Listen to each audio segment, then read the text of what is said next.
Alors le premier truc que je fais, c'est tourner cette petite manivelle. Vous allez voir, ça tourne, voilà, tous les œufs en même temps. Donc ça, c'est une couveuse semi-automatique.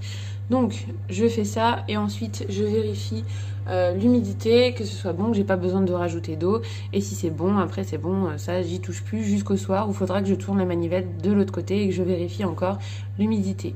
Là en ce moment on a des œufs de caille et des œufs de poule. Les œufs de caille sont dans une petite feuille d'haricot parce que j'ai pas d'adaptateur pour œufs de caille et du coup avec la feuille d'haricot ça leur permet de pas tomber et que je puisse continuer de les retourner.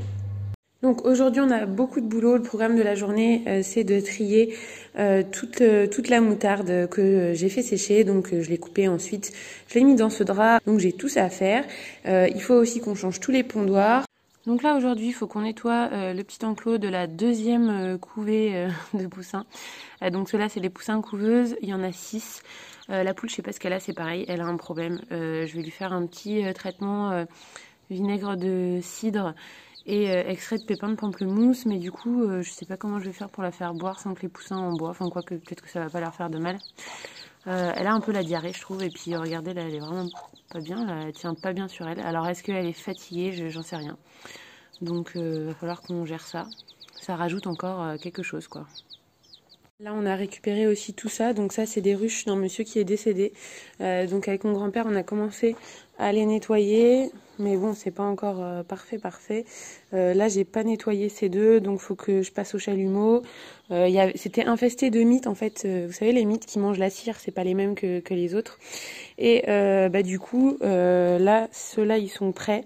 Je vais les peindre, les poncer et les peindre, pour que les hausses soient assorties aux miennes et puis que ça protège un peu le bois qui a quand même pas mal morflé quoi. Voilà, il est vraiment dans un état pas terrible. Donc là pour la poule, j'ai tout vidé, tout nettoyé. J'ai tout nettoyé avec du vinaigre d'alcool pour que ça désinfecte un petit peu. Et là, je leur remets du propre. Tac. Donc là du coup dans l'eau de boisson, je leur ai mis du vinaigre de cidre et une trentaine de gouttes d'extrait de pépins de pamplemousse. Voilà.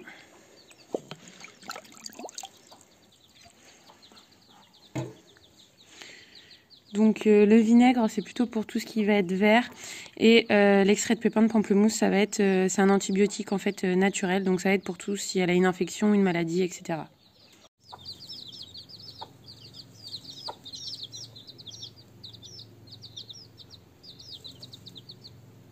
Donc là je suis en train de ramasser pour le repas de tout à l'heure, donc là il y a à peu près 10 heures. Donc là je commence à ramasser les dernières fèves. À chaque fois je dis ça, mais à chaque fois je découvre qu'il y en a des nouvelles. Donc il y en aura sûrement pas beaucoup. J'écosse directement, comme ça je mets toute l'enveloppe directement au pied des plantes pour que ça se décompose et que tout ça, ça apporte un petit peu d'azote. Quand les pieds n'ont plus aucune gousse, je coupe au ras du pied et je le couche par terre. Les racines vont se décomposer dans la terre et rapporter aussi de l'azote. Et les feuilles, je peux les mettre là où je veux. Soit au même endroit, soit ailleurs. Et donc du coup ça me permet aussi de pas trop salir la cuisine en apportant plein de choses de l'extérieur. Quand je rentre dans ma cuisine en fait j'ai que le produit direct à transformer. Donc là on va commencer avec les haricots. Je vais sûrement mettre quelques petits pois et quelques haricots verts. En fait on va faire une grosse salade composée avec un peu d'œuf, la première tomate qui vient de mûrir pour qu'on goûte ça. Et puis voilà. Donc là pour midi on va avoir vraiment beaucoup de radis à manger. Mon oncle il nous en a donné pas mal puisqu'il en avait vraiment en trop. Donc c'est pour ça que j'ai pas beaucoup récolté. On va se faire une grosse salade composée. Donc là les dernières fèves je vais les cuire en même temps que les haricots et les petits pois. Donc les haricots, là j'en ai ramassé en 3 jours en fait, je les mets de côté dans une boîte parce que là c'est vraiment le tout début et donc ça fait pas assez pour un repas. Donc là j'ai attendu qu'il y ait la récolte de 3 jours. Ensuite j'ai pris la première tomate, un petit peu de basilic et là je vais mettre ces petits pois de côté, je vais les ranger dans cette boîte là, ça sera pour un autre jour parce que là ça suffit vu qu'on a déjà beaucoup de radis, ça fait un peu beaucoup.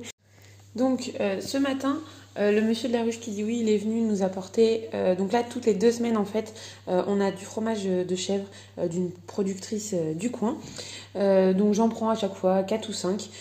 Franchement, ils durent à peine une semaine, on n'en a pas pour 2 semaines tellement ils sont délicieux. Moi, mes préférés, c'est ceux-là, à l'échalote. Celui-ci, ça doit être fines herbes et cendres. Et on a aussi celui au piment qu'on aime pas mal. Donc voilà, là, on va se faire une bonne salade avec tomates, basilic, le chèvre. Et ensuite, on rajoute un petit peu de légumineuses, petits pois, fèves. Et puis les haricots. Et puis, il y aura aussi des œufs. Voilà. Alors voilà ce que ça donne notre petite salade. Les 2 œufs, ça c'est les haricots, fèves, petits pois, tomates, basilic. Et là c'est les chèvres de la ferme. Voilà. Et puis il y a les radis en plus. Allez, c'est parti. On va poncer tout ça. J'avais déjà nettoyé à l'intérieur. J'ai passé au chalumeau et tout. Là maintenant on passe à l'extérieur. Donc la première. Donc vous n'êtes pas non plus obligé de le mettre à blanc. Hein. Même là c'était pas forcément obligatoire de le poncer, hein. Mais moi j'aime bien quand c'est nickel, donc je le ponce un petit peu quand même pour que la peinture soit sur une surface bien propre, quoi, que ce soit bien lisse, ça fasse un truc. Voilà, moi j'aime quand je rénove quelque chose, j'aime que ça soit revenu à neuf après. Donc là il y a celle-ci, ça c'est une hausse d'une mini ruchette, donc c'est pareil, elle va passer au coup de neuf. La ruchette c'est fait, les cadres c'est fait, on passe à la deuxième, au corps en fait de ruchette.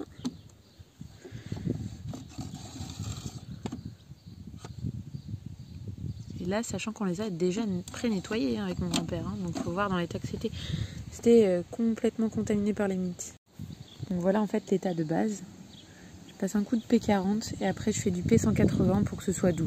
Parce que sinon ça va être un peu rêche. Mais là au moins ça enlève toutes ces espèces de trucs de propolis, d'éclats de bois, etc.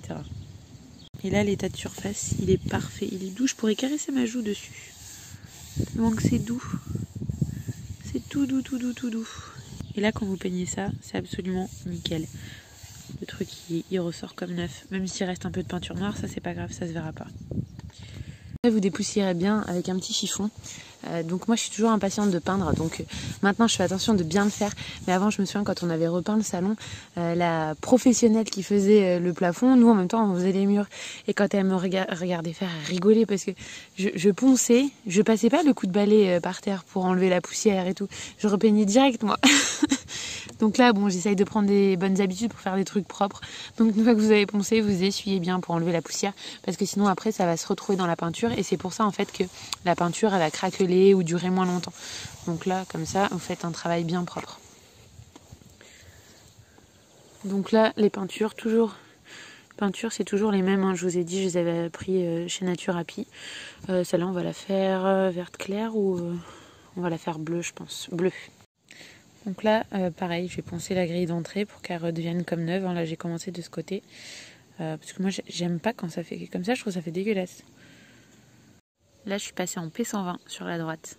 Et ça le remet nickel.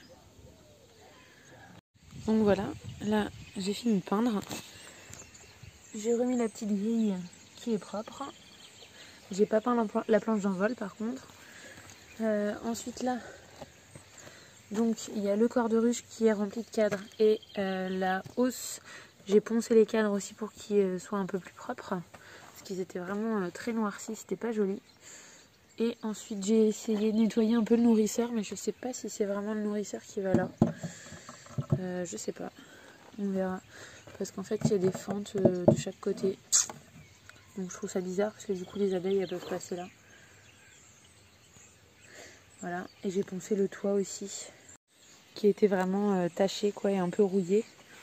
Je l'ai un peu reponcé. Alors par contre, je sais pas si ça va rerouiller facilement parce qu'il me semble que ça c'était galvanisé, je crois on dit. Et du coup, je sais pas l'intérieur. Je pense que ça risque de se rouiller. Je sais pas. Sinon, je peindrai avec un truc spécial métaux. Voilà. Donc là, la ruchette plus sa hausse, c'est fini, c'est bon. Là, j'ai nettoyé le fond de ruche. Donc ça, c'est des fonds Nico en plastique. J'aime pas trop, je préfère en bois. Mais bon, il nous l'a donné avec, le monsieur qui vendait ça. Bon, lui, il donnait tout, hein, parce qu'ils essayaient de se débarrasser, quoi. Le monsieur étant décédé, eux, ils faisaient pas d'apiculture, donc voilà. Donc je l'ai pris quand même, hein, ça dépanne. Et puis voilà. Là, je vais bien le nettoyer, parce qu'il est un petit peu sale. Il y a un truc qui est bien encrassé, je nettoie avec de la cendre. C'est plus abrasif, ça part mieux.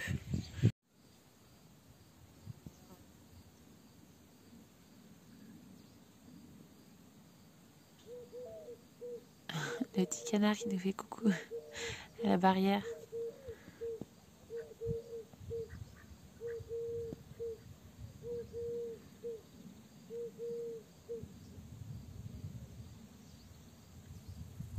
On voit les vaches au loin et les abeilles qui rentrent dans leur ruche. Trop beau d'ici, j'aime trop ce petit coin.